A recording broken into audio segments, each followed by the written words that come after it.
नमस्कार, मैं अंकित राज। आप देख रहे हैं न्यूज़ बीट। आज दिनांक 6 जनवरी 2024 को hotel Pataliputra Exotica exhibition road Patna में महिला विकास मंच की 9वीं वर्षगांठ मनाई गई, जिसमें पप्पू यादव, मनीष कश्यप, चिराग पासवान और कई अन्य लोग शामिल हुए और महिलाओं के विकास को लेकर अपनी बातें रखी।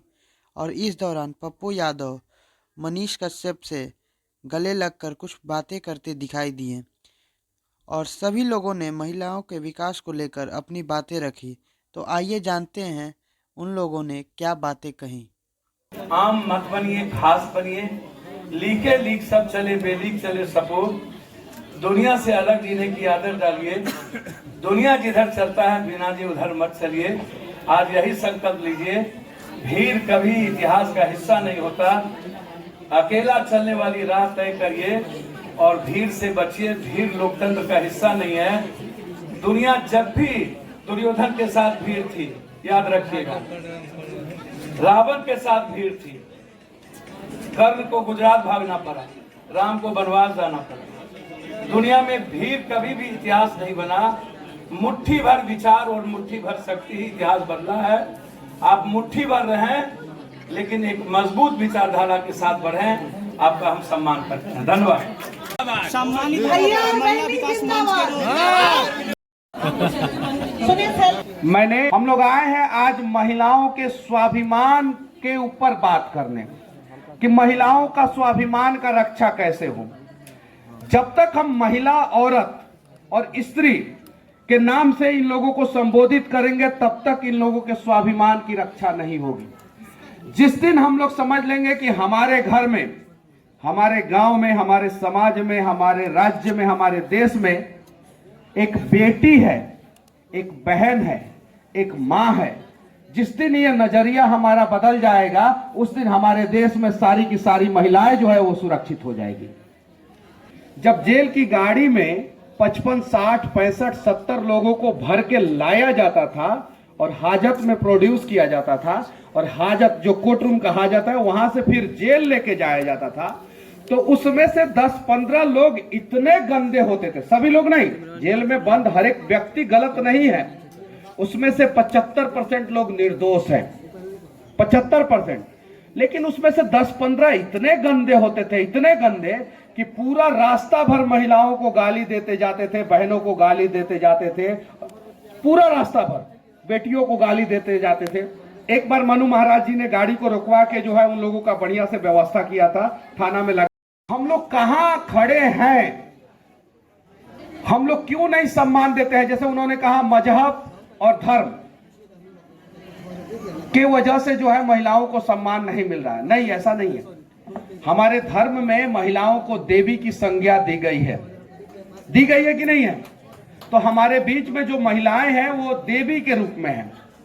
तो देवी की पूजा होनी चाहिए या देवी के ऊपर जो है उल्टा सीधा कमेंट होना चाहिए? फेसबुक पे भी जाके हम लोग बहुत गंदा गंदा लिख देते हैं, फेसबुक पे भी जाके, इंस्टाग्राम पे भी जाके, बहुत सारे जगहों पे। जब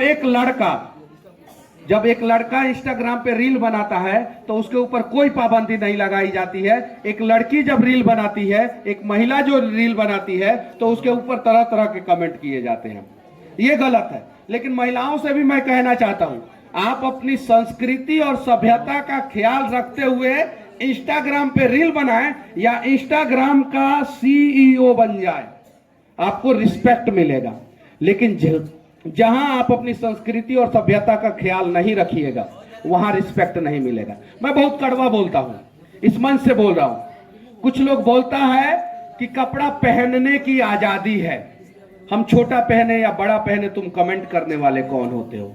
नहीं, गलत। आप समाज के खिलाफ कपड़ा नहीं पहन सकती हैं। आप ऐसा कपड़ा नहीं पहन सकती हैं जिससे जो है समाज में गंदा मैसेज जाए। आप अगर महिला हैं, औरत हैं, स्त्री हैं, तो आपको जो करना है करें। लेकिन अगर आपको बहन बनना है, बेटी बनना है, मां बनना है, तो संस्कृति और सभ्यता का ख्याल रखना होगा किसी भी हाल में। तो क्या आप लोग इसके लिए तैयार हैं? अच्छा, एक और चीज मैं कहना चाहता हूं, इस देश में बहुत सारी महिला आयोग है कि नहीं है? महिला विकास मंच भी है। पुरुष विकास मंच कब बनेगा? नहीं, पुरुष विकास मंच कब बनेगा, पुरुषों का आयोग कब बनेगा, इस मंच से मैं कहना चाहता हूं महिलाओं के साथ अत्याचार नहीं होना चाहिए, हमें वहां पे खड़ा होना चाहिए। लेकिन दहेज उत्पीड़न के झूठे केस में ऐसे लाखों लोग हमारे देश के जेल में बंद है जिन्होंने गलती नहीं किया, उसके बावजूद जो है वो सलाखों के पीछे है। उनका बात कौन करेगा।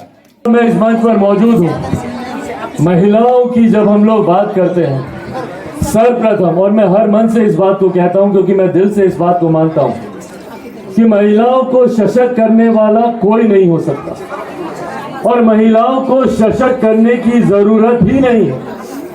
जिनमें खुद में इतनी शक्ति है, जो इस सृष्टि का सृजन करती हैं, जो इस दुनिया को चलाती हों, उन्हें हम लोग और खास तौर पे हम जैसे पुरुष वर्ग के लोग कौन होते हैं सशक्त करने वाले। आप लोगों में स्वयं इतनी ताकत है, नारी शक्ति के रूप में। अगर आप दैविक शक्ति में भी देखें तो एक दुर्गा माँ में ही इतनी शक्ति थी कि वो त्रिशूल को भी धारण करें और विष्णु जी के चक्र को भी धारण करें और ब्रह्मा जी के कमंडल को भी धारण करें। सिर्फ उन्हीं में ही ये शक्ति थी, नहीं तो किसी और देवता में नहीं। कभी हम लोगों ने महादेव को नहीं देखा कि उन्होंने त्रिशूल के साथ उन्होंने चक्र को भी धारण किया हो, या हम लोगों ने विष्णु जी को नहीं देखा कि उन्होंने साथ में त्रिशूल को धारण किया हो। इतनी शक्ति को अपने में समाने की ताकत सिर्फ महिलाओं में ही है।